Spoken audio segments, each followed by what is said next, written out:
KC. It's the KC crime fighter, activist Alonzo, Washington.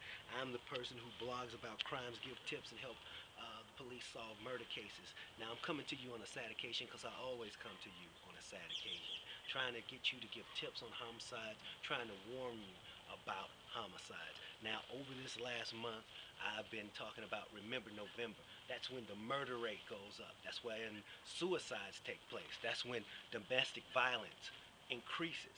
Now, today, we have a so-called high-profile murder case because a chief player killed his wife. But in the backdrop of that, we have 100, or his girlfriend. Now we have, in the backdrop of all of that, we have 101 homicides. His was the 101st homicide. Now, the reason why the national media is paying attention to this is because it's a chief player, someone that is not even really famous on any level. I don't even know who he is, but I don't really get into the Chiefs because, you know, for me, they are an organization that cannot even really play sports. They've been losing. That's usually how they get national press. Even our other club, the Royals, lose all the time. And I would even venture to say that the police department lose all the time because every year we have over 100 homicides and they can do nothing to stop this. Now, here's my concern and situation. We're paying attention to this right now. But as I said before, we have 100 homicides. Nobody's paying attention to those 101 homicides. Nobody is caring. Nobody's doing anything to prevent it. We have hotspot program. Doesn't work. We have prayer vigils. Doesn't work. We have aim for peace that the city's funding. Doesn't work. Now, earlier this year, I did a fast and a boycott just saying that we got to get to drastic levels to try to address this problem.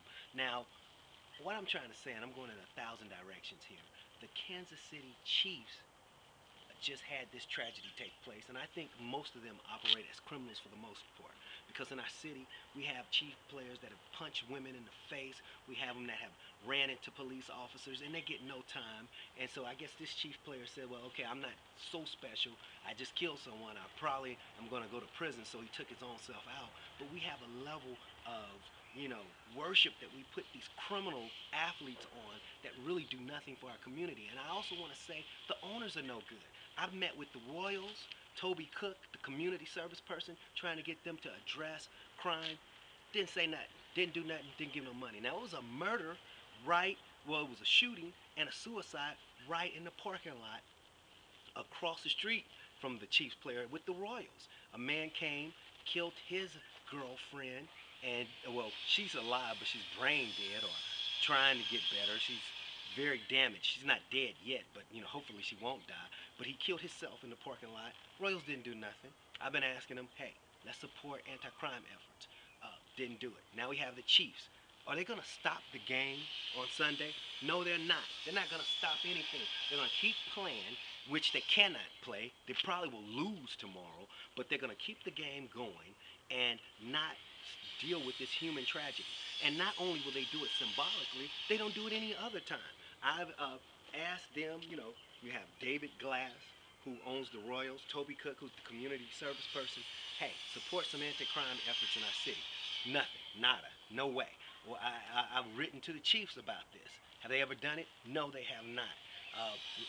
Clark Hunt, whose father is supposed to be a pillar of this community, it's murders every week here. They have not put $1 into crime prevention, education, and trying to deal with this terrible spate of violence that we have all over the city. So all I want to say is that, you know, as the media focuses on this man who killed his girlfriend, there's murders every week in Kansas City, Missouri. This is a small community. It should not be like this, and the police are powerless to stop this. This is not anything special. This is commonplace.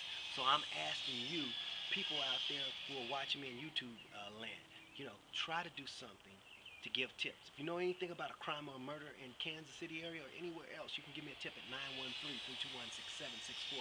I try to make it hip to give tips. I try to ask you to remember November. This is the first day of December, and we're at 101 homicides, and I'm just asking you all to think about stopping the violence. Peace.